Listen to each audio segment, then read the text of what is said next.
전 예배 가운데는 우리는 무엇을 믿는가라는 제목으로 은혜를 좀 나누었으면 합니다. 우리는 로마서 4장을 통해서 계속 이제 아브라함의 믿음에 대해서 우리가 살펴보고 있습니다. 그 4장에 나와서 우리가 살펴봤던 것은 이제 결국 아브라함의 믿음을 살펴보는 이유는 무엇입니까? 우리의 믿음을 한번 점검해보고 우리가 어떤 믿음을 가지고 있는가 하는 것을 한번 우리가 확실하게 어떤 믿음에 대한 어떤 그런 윤곽과 생각을 좀 이렇게 정리하기 위해서 우리가 계속 살펴보고 있습니다. 아브라함의 믿음에 있어 첫 번째는 우리가 첫 번째 시간에는 사장의 전반절 초반을 통해서는 우리는 어떤 것을 봤습니까? 그것은 믿음은 기적이다라는 제목으로 우리가 한번 살펴봤습니다. 왜 믿음이 기적이냐? 왜 믿음을 기적이라고 이렇게 할 수밖에 없느냐?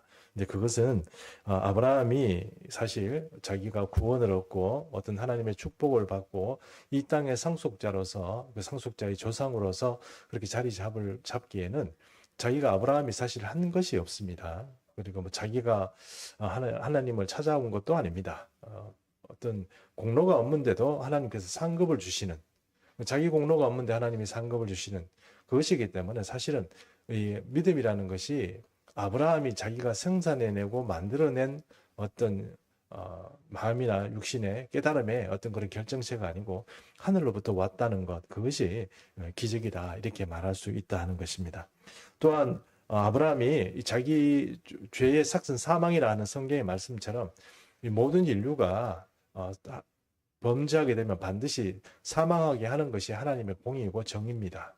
여기에 어떤 어긋남이 없습니다. 그럼에도 불구하고 하나님께서는 그 아브라함을 의로 여기시고 의인을 만들어 주신 것이죠. 어떻게 해서 그렇습니까? 하나님을 믿으니 의로 여기셨더라 이렇게 성경은 말씀하고 있는 것입니다.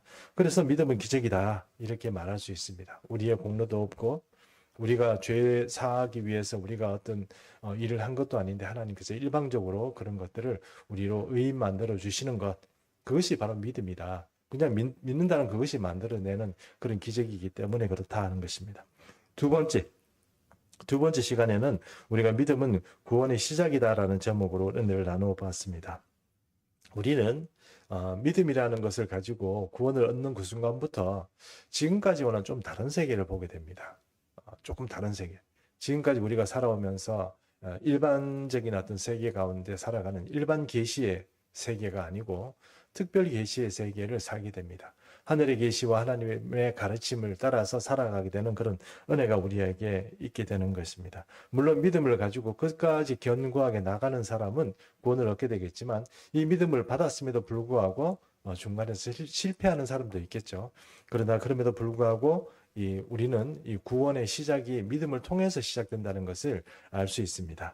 왜 그렇습니까? 세상적인 어떤 그런 도를 통하는 도를 깨닫는 어떤 그런 일을 한다고 해서 그 구원을 얻는 것이 아닙니다. 또한 하나님께서 율법을 우리에게 주셨습니다. 그러나 그 율법을 지킨다고 해서 그 율법을 지킴으로 인해서 구원을 얻는 것은 아닙니다. 그러면 언제 구원이 시작되고 또 하나님과의 동행하는 그런 계시의 시작이 일어나느냐? 그것은 다른 모든 조건이 아니고 믿음으로서 그것이 시작된다는 것입니다. 그러므로 구원은 믿음은 구원의 시작이다. 이렇게 해서 우리가 두 번째 시간을 이렇게 한번 살펴봤었습니다. 자, 그럼 오늘은 어떤 이야기를 할 수 있을까요? 이제는 믿음에 있어서 우리가 이제 마지막 아브라함을 통해서 배우는 믿음의 마지막 시간이라고 할 수 있는데요. 그럼 과연 우리가 믿는 게 뭔가, 우리가 붙잡아야 될 게 무엇인가 하는 것을 우리가 한번 살펴보는 그런 시간을 갖도록 하겠습니다. 이런 시간 가운데 또 우리 이제 아브라함의 믿음에 대해서 우리가 한번 좀 살펴볼 필요가 있는데요. 이 아브라함에 대한 믿음은 오늘 본문에 로마서 4장 17절에서 20절 가운데 나오는 말씀입니다. 이 말씀들을 좀 먼저 정리해 보면 아브라함의 믿음이 어떤 거냐 이렇게 우리가 좀 이렇게 정리할 수 있습니다. 근데 다 한꺼번에 정리할 수는 없으니까 먼저 17절 하반절을 우리가 한번 같이 읽어보도록 하겠습니다. 로마서 4장 17절 하반절입니다. 제가 읽어보겠습니다. 그가 믿은 바 하나님은 죽은 자를 살리시며 없는 것을 있는 것으로 부르시는 이시니라 이랬습니다. 아브라함의 믿음의 첫 번째는 무엇입니까? 죽은 것을 살리십니다. 이 믿음이죠. 죽은 것을 살리십니다. 이게 아주 중요합니다. 근데 이것은 우리의 믿음에 있어서도 중요합니다. 근데 이것은 무슨 살짝 뒤로 미루긴 하겠습니다만, 일단 아브라함 입장에서는 죽은 것을 살린다는 그 믿음이 아브라함에게 어떻게 있었느냐, 우리가 이렇게 얘기해 보면 사도 바울은 이렇게 설명합니다. 어, 하나님께서 여러분 아시는 것처럼 이삭을 번제로 드리라고 했을 때, 이삭을 번제로 드리라고 했을 때 일반적인 사람이라면 지금 독생자입니다. 그러니까 독자예요. 아브라함 드리고 나면 이삭을 드리고 하나님께 드리고 나면 아브라함에게 아무것도 없습니다. 밤에 하나님께서 환상 중에 나타나셔가지고 네 사랑하는 독자, 네 아들 이삭을 나에게 번제로 드리라 이렇게 말했을 때 그 다음 아침에 여러분 아브라함의 태도를 보면 아브라함이 어떤 사람인지 알게 됩니다. 여러분 아브라함이 망설이고 이런 것 없이 새벽에 일어나가지고 바로 동이 트자 그는 모든 준비를 서둘렀습니다. 그리고 종들을 시켜서 빨리 준비해라 이렇게 해서 종들도 퇴근했습니다. 그래서 아브라함을 데리고요 아침에 바로 출발했습니다. 하나님께서 지시할 땅 모리아 땅을 향하여서 여러분 아시죠? 그 모리아 땅이 지금 모리아 산에 있는 예루살렘이라는 걸 여러분 아시죠? 벌써 수천 년 전에 예수님 오시기 전에 벌써 하나님은 그렇게 아브라함에게 자기의 친구된 아브라함에게 모든 계시에 아무것도 아닌 것 같은데 그걸 다 미리 이렇게 알아줬으면 하고 이렇게 보여주시는 것이죠. 어쨌든 아브라함은 망설이지 않았습니다. 망설이지 않고 이 자식을 죽이러 지금 산으로 가는 거죠. 3일 길을 가서 모리아산에 도착해서 결국은 칼을 들고 자식을 죽이려고 내리치려는 그 순간 하나님께서 나타나셔서 손대지 말라 이렇게 말하는 것입니다. 아브라함에게 어떤 믿음이 있었길래 자식을 그렇게 죽일 수 있었습니까? 그것을 사도 바울은 뭐라고 얘기하느냐? 뭐라고 얘기합니까? 예, 죽은 자를 살리는 믿음입니다. 하나님께서는 죽어도 살리겠다. 그리고 그런 믿음을 가지고 이삭을 그렇게 번제로 드릴 수 있는 그런 믿음이 있었다는 겁니다. 여러분 이게 아무것도 아닌 것 같은데 이게 오늘 우리의 믿음 가운데 죽은 자를 살리는 그 믿음이 중요합니다.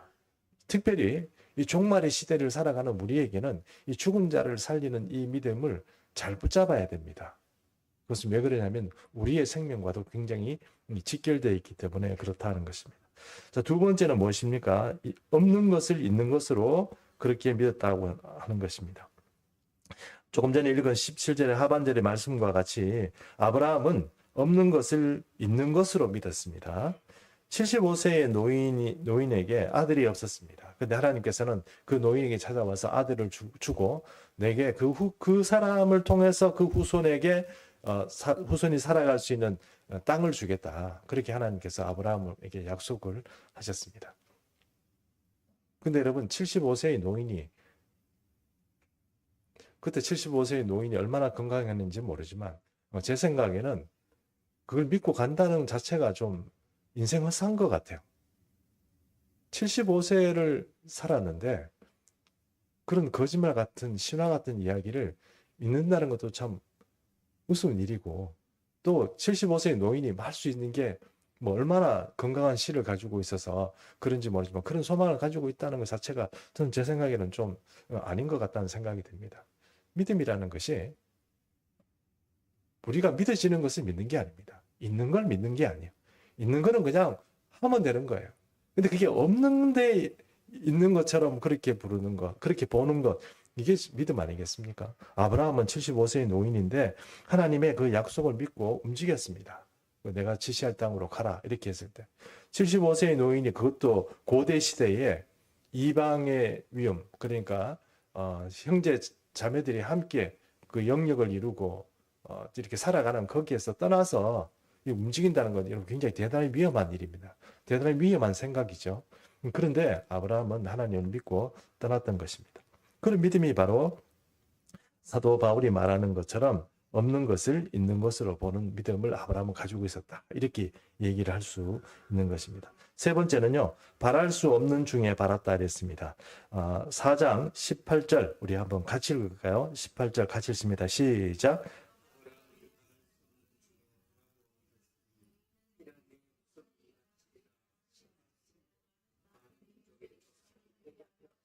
네, 마이크가 지금 잘 안 나오는 것 같은데요. 마이크 한번 봐주시기 바랍니다. 아브라함이 바랄 수 없는 중에 바랐다 그랬습니다. 이게 뭐 어떤 거냐면,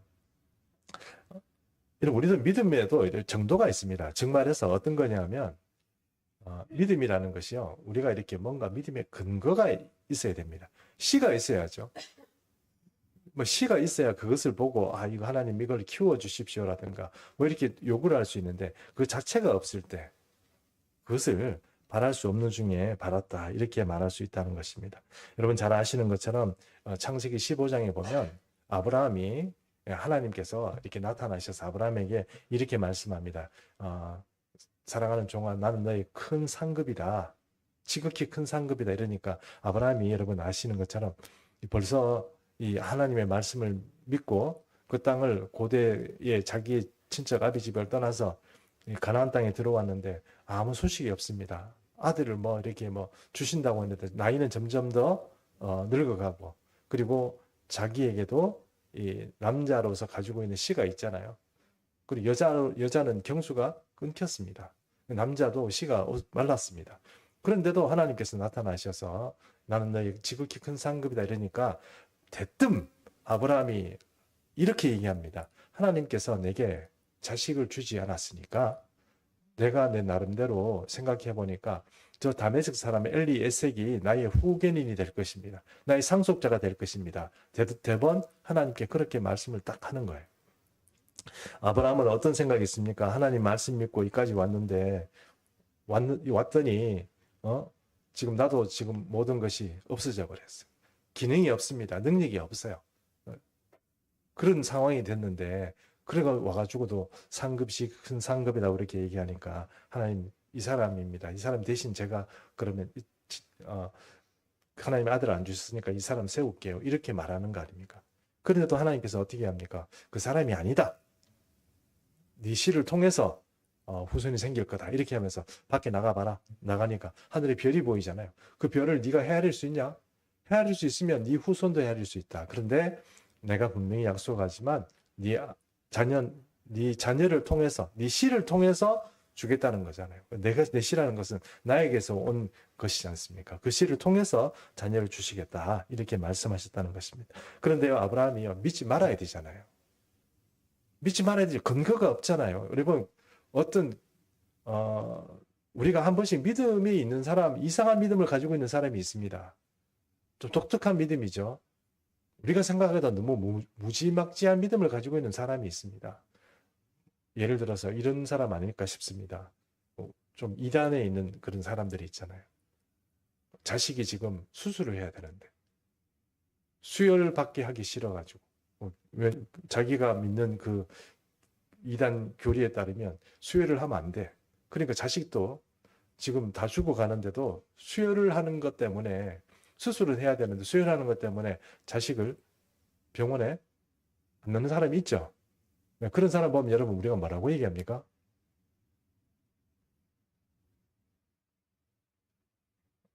미친 사람이라고 얘기하지 않습니까? 괜찮습니다. 말씀하십시오.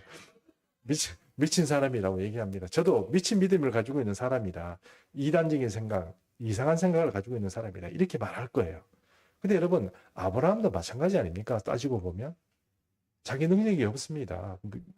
지금 경수가 끊어져서 여자도 뭔가 이렇게 할 수 있는 그런 그게 아닙니다. 그런데도 하나님께서는 어떻게 얘기합니까? 네 씨를 통해서 그렇게 하겠다 그러니까, 그걸 여러분, 아브라함이 믿었다는 게 문제 아니겠습니까? 도대체 이 사람은 도대체 어떤 사람인지 모르겠지만 하나님께서 그렇게 얘기하니까 그것을 믿었어요. 그러니까 그 하나님께서는 그 아브라함의 믿음을 보고 그 사람의 의로 여겼다. 이렇게 성경은 말씀하고 있습니다. 아무것도 없는데, 바랄 것이 없는데 그렇게도 함에도 바라는 사람, 그 사람이 바로 아브라함의 믿음이었다 하는 것입니다. 네 번째는 바로 아브라함의 믿음이 어떤 믿음이냐? 변하지 않는 믿음이에요. 변하지 않는 믿음의 비결이 있습니다. 아주 시크릿한 비밀이 있지만 어쨌든 아브라함은요, 끝까지 자기의 믿음을 고수했습니다. 바랄 수 없는 그런 일들이 있고, 또 도저히 생각지도 못한 일들이 자기에게 있었고, 도저히 이 난관을 넘어갈 수 없는 그런 어떤 믿음을 발휘해야 되는 그런 상황이 있었지만 아브라함은 어떻게 됐든 간에 이 믿음을 끝까지 성공하고 이삭을 얻고 축복의 근원으로서 이 아브라함은 살아갈 수 있게 되었습니다. 그 근원이 무엇입니까? 그것은 바로 그가 변하지 않는 믿음을 가지게 되었다는 것입니다. 자, 19절 말씀, 우리 19절, 20절 말씀인데 19절을 제가 읽겠습니다. 여러분 20절 읽어주십시오. 그가 백세나 되어 자기 몸에 죽은 것 같고 사라의 태가 죽은 것 같음을 알고도 믿음이 약하여지지 아니하고 믿음이 없어 하나님의 약속을 의심하지 않고 믿음으로 견고해져서 하나님께 영광을 돌리며. 변하지 않은 믿음이라는 두 가지가 우리가 말할 수 있다고 생각합니다. 믿음이 약하여지지 않은 것, 그 다음에 믿음을 의심하는 믿음이 아닌 것. 이 두 가지가 변하지 않는 믿음. 뭔가 하나님의 약속을 받고도 계속 의심하고 막 이렇게 하면 여러분 그게 이루어질 리가 없죠. 그래서 믿음이 끝까지 간다는 것은 믿음이 약해지지 않아야 되고, 그 다음에 두 번째 변하지 않아야 돼요. 변하지 않아야 되는 그 변하지 않는 믿음이 바로 의심하지 않는 것. 이 두 가지가 아브라함에게 있었다는 것. 아브라함이 이 모든 난관에도 불구하고 하나님께서 약속하신 그것을 끝까지 지키고 고수했다는 것. 이것이 아브라함에게 있어서 믿음의 조상이 될 수 있는 자격이 되었다. 이렇게 말할 수 있다는 것입니다. 그래서 사도 바울이 이렇게 로마서를 썼지만 히브리서에도 여러분 잘 아시는 것처럼 비슷한 말씀이 있는데요. 히브리서 11장 1절 말씀, 11장 1절, 2절 말씀 우리 같이 한번 합독하도록 하겠습니다. 시작. 믿음은 바라는 것들의 실상이요 오지 못한 것들의 증거니 선진들이 이뤄서 증거를 얻었느니라. 그렇죠. 히브리서 우리가 이 말씀 참 좋아하잖아요. 그래서 보니까 믿음은 바라는 것들의 실상이요.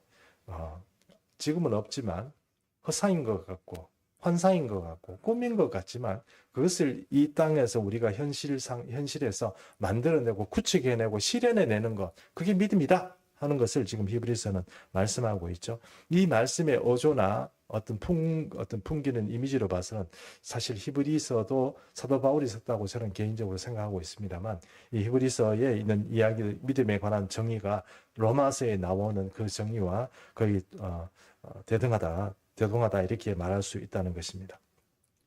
그래서 여러분에게 좀 이제 오늘 우리가 얘기하려고 했던 우리가 믿는 게 무엇입니까? 그것을 한번 얘기를 이제 한번 해보겠습니다. 아브라함의 믿음은 그랬고요. 제가 여러분에게 질문해 보겠습니다. 여러분 도대체 무엇을 믿는 것입니까? 아브라함이 믿었던 거 있잖아요. 우리도 지금 믿는 사람이 있잖아요. 우리는 아브라함의 수준에 있어서 벌써 지금 안에 쑥 들어와 있잖아요. 예수 안에 들어와 있는 사람들. 우리는 도대체 그럼 믿는다고 이렇게 물어보면 우리가 도대체 무엇을 믿는 사람입니까? 왜냐하면 여러분, 제가 여러분 뭐 대답하실 말은 입에도 머리에도 가득 차 있겠지만 제가 한번 먼저 왜 이런 질문을 하는지 제가 한번 말씀드려 보겠습니다. 어제 저녁 밤에 늦게 우리 교회에 손님이죠. 한 분이 아니죠. 부부하고 이렇게 오셨으니까 한 상의 부부가 저희 교회에 이렇게 좀 방문을 했습니다. 상담도 하고 뭐. 근데 사실 그 손님들은 제 손님이 아니고 제 집사람 손님인데 한 2시간 동안 어제 밤 늦게까지 얘기도 하고 이렇게 했습니다. 뭐 상담을 좀 했습니다. 상담을 좀 하는데 그 중에 부인 되시는 분이 저한테 이렇게 질문을 하는 거예요. 질문이라기보다는 그냥 툭 던진 말인데 제가 좀 충격을 받았습니다. 목사님, 믿음이 무엇입니까? 이렇게 물어보신 거예요. 그럼 어떤 목사님들에게 믿음이 무엇입니까? 이렇게 물어보면 쉽게 대답할 수 있을 것 같죠. 저는 잘 안 되더라고요. 갑자기 믿음이 무엇인지 얘기하려니까 갑자기 앞이 캄캄해지는 거예요. 여러분에게 한번 질문을 제가 한번 드려보겠습니다. 여러분에게 만약에 어떤 사람이 상담하러 와서, 아니면 여러분 믿지 않은 친척이나 나하고 친해지는 친구인데 갑자기 여러분에게 믿음이 무엇이냐 이렇게 물어보면 여러분 믿음이 무엇이라고 하시겠습니까?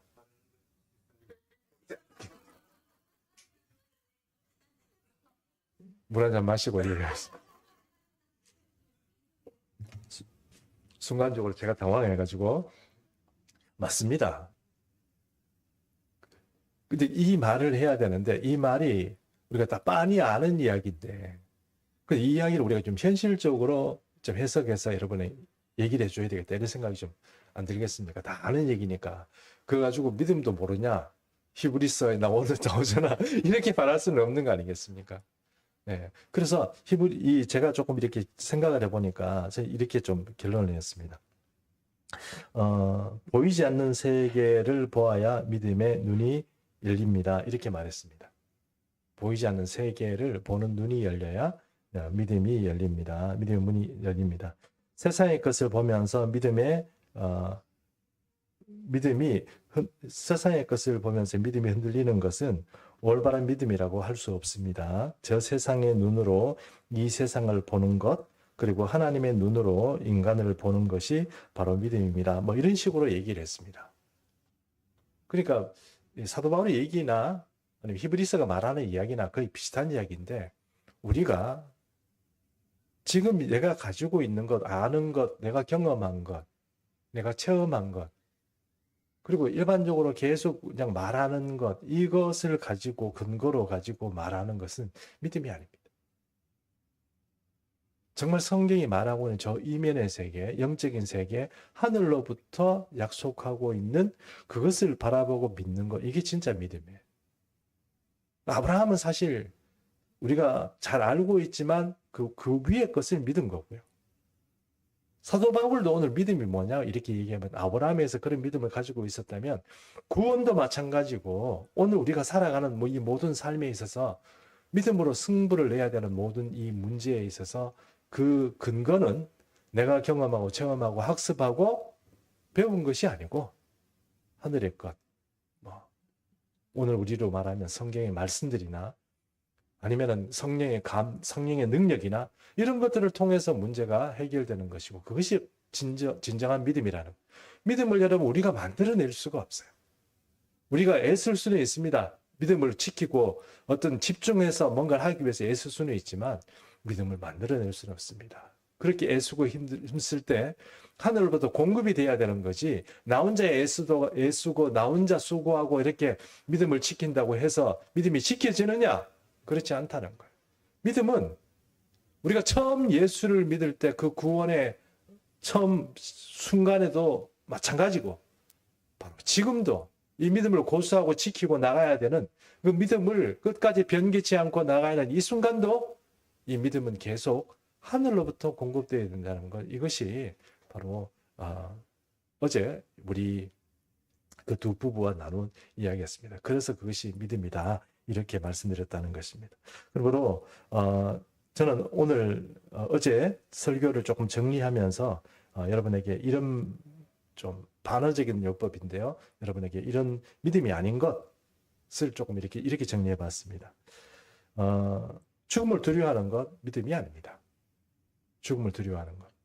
저도 일전에 제가 한번 간증을 했습니다만, 죽으려는 그런 순간 숨이 막혀서 내가 지금 죽는구나 하는 순간에 얼마나 두려웠는지 몰라요. 근데 그게요, 믿음이 없는 거예요. 믿음이 없는 거예요. 여러분, 인생 살아가는데 걱정거리 많죠. 염려거리 많잖아요. 예배 중에 목사님은 자꾸 우리가 다 모든 것을 할 수 있다고 생각하지만 그 문을 나서면 어떻게 됩니까? 현실 세계에 가면 모든 것이 스트레스잖아요.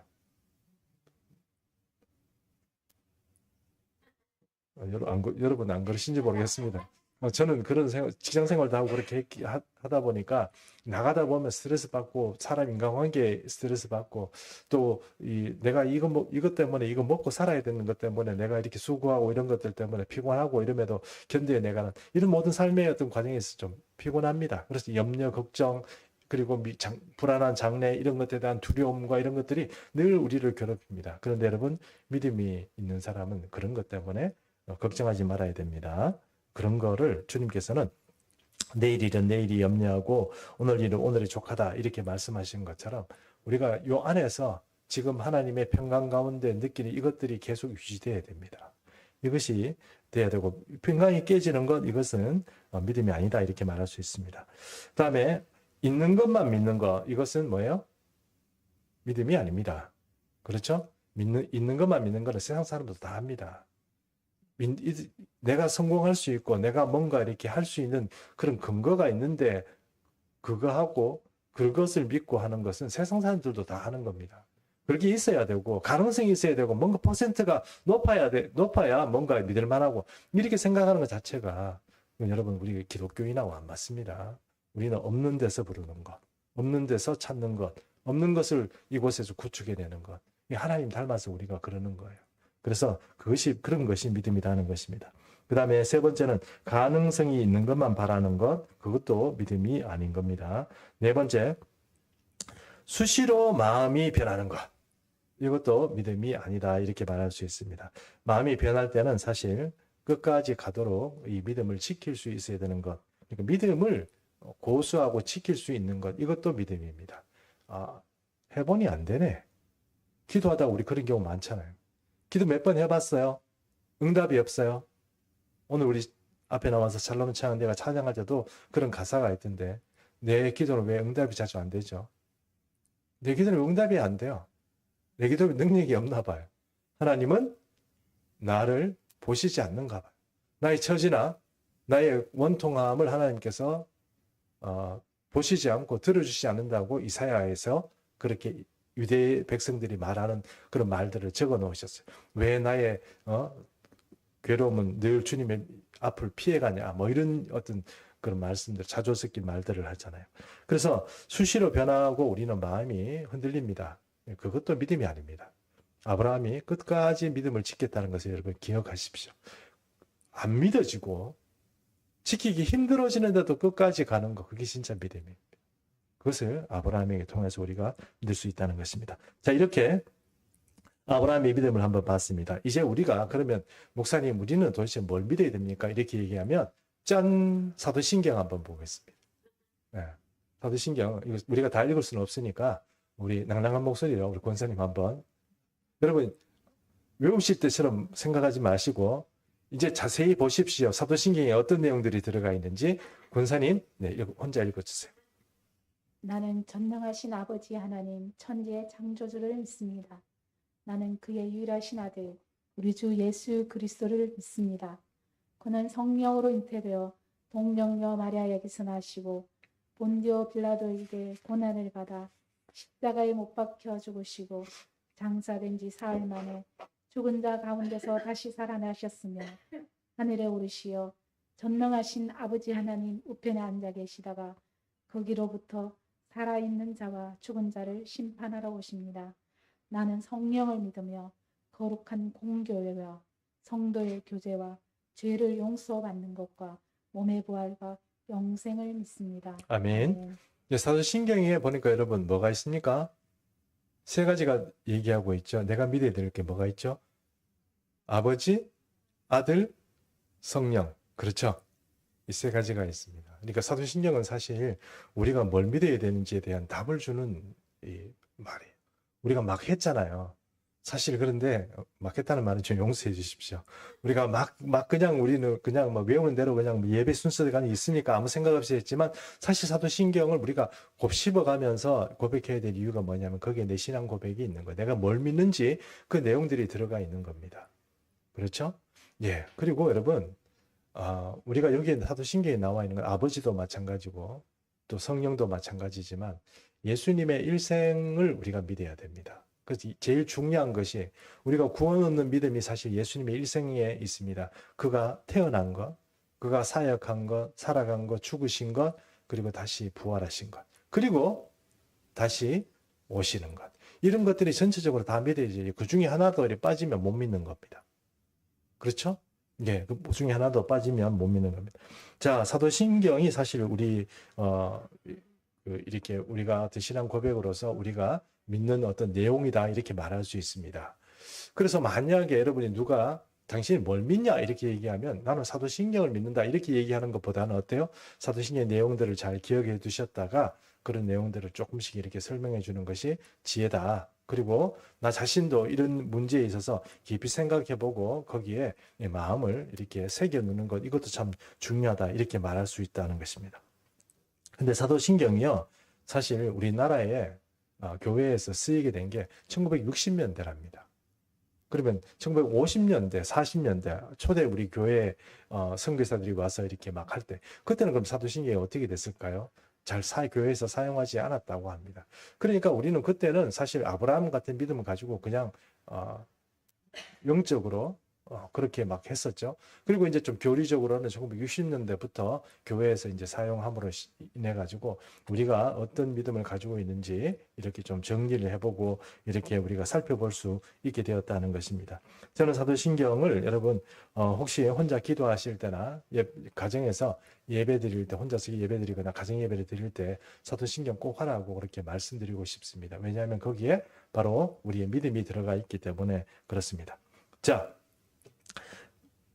그럼 우리가 믿는 게 이제 어느 정도 조금 객관화되었다고 할까요? 그런 이제 사도신경이라는 것은 이제 얘기를 했고요. 이제 그럼에도 불구하고 우리는 조금 이제 더 우리 현대 그리스도인이 사도 바울이 말하는 것처럼 아브라함의 믿음에 플러스 뭘 더 해야 된다고 지금 얘기하고 있거든요. 더 해야 되는데 뭐 사실 본질적으로 틀린 건 아닌데 더 있어야 된다고 말하고 있습니다. 그게 뭐냐면 23절에서 25절 말씀입니다. 23절에서 25절, 로마서 4장 23절에서 25절인데 제가 23절을 읽겠습니다. 그에게 의로 여겨졌다 기록된 것은 아브라함만 위한 것이 아니요 의로 여기심을 받을 우리도 위함이니 곧 예수 우리 주를 죽은 자 가운데서 살리신 이를 믿는 자니라. 25절 함께 있습니다. 예수는 우리가 범죄한 것 때문에 내 주님이 되고 또한 우리를 의롭다 하시기 위하여 사랑하셨느니라. 자, 아브라함이 이제 아브라함이 아니고 사도 바울이 아브라함의 믿음을 소개하고 이런 여러 가지 얘기를 했습니다. 그것이 믿음이라는 것은 분명합니다. 그런데 이 아브라함의 믿음 가운데서 당시에는 중요하지 않았을지, 아브라함에게 자체에게 중요하지 않았을지 모르지만 우리에게서는 가장 중요한 것이 뭐냐면 바로 부활신앙입니다. 예수님 우리를 위해서 죽으시고 살아나셨기 때문에 우리도 죄에 대해서 죽고 우리 육신이 끝이 나고 나면 우리를 어떻게 해요? 살아날 거다. 다시 살아날 거다. 이게 굉장히 중요합니다. 예수님이 부활하신 것처럼 우리도 어떻게 해요? 살아날 거다. 이게 정말 중요합니다. 죽음이 왜 두렵습니까? 우리가 사실 죽으면 모든 게 끝장이라는 세상의 어떤 풍토처럼 예수 그리스도를 믿는 사람임에도 불구하고 죽을 때 보면, 돌아가실 때 보면 굉장히 두려움과 걱정과 염려의 사이에서 죽어가는 사람이 있습니다. 그 사람들은 사실은 지금 믿음이 제대로 확립이 안 된 상태에서 돌아가시기 때문에 그런 문제가 생기는 것입니다. 그러므로 믿음이 있는 사람은 어떤 일이 있느냐? 믿음이 있는 사람은 이 죽음이나 이런 문제에 있어서 다시 살 것을 생각하고 그것을 믿기 때문에 죽는다는 그 자체에 대해서 큰 두려움이 없습니다. 이게 사람으로서는 할 수 없는 일이지만 믿는 사람에게는 그것이 가능합니다.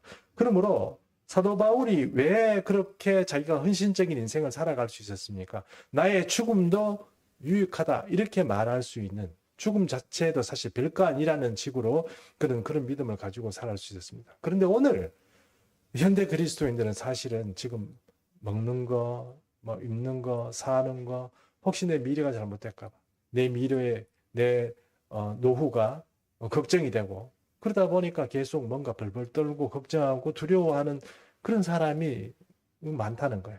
사실 지금까지 하나님의 은혜 가운데 살아왔던 것처럼 앞으로 내 장래도 내일 일은 걱정하지 마라. 주님께서 책임져 주시겠네. 이렇게 그런 믿음 가지고 살아가면 죽음조차도 아무것도 아닌 그런 미래를 살아갈 수 있음에도 불구하고 우리는 여전히 미래 걱정하고 내일 걱정하고 노후 걱정하고 그렇게 믿음이 없는 삶을 살아간다 하는 것입니다. 여러분 그런 삶에서 좀 탈출하는 그런 계기가 되었으면 좋겠고, 그런 의미에서 부활의 신앙은 중요하다는 것입니다.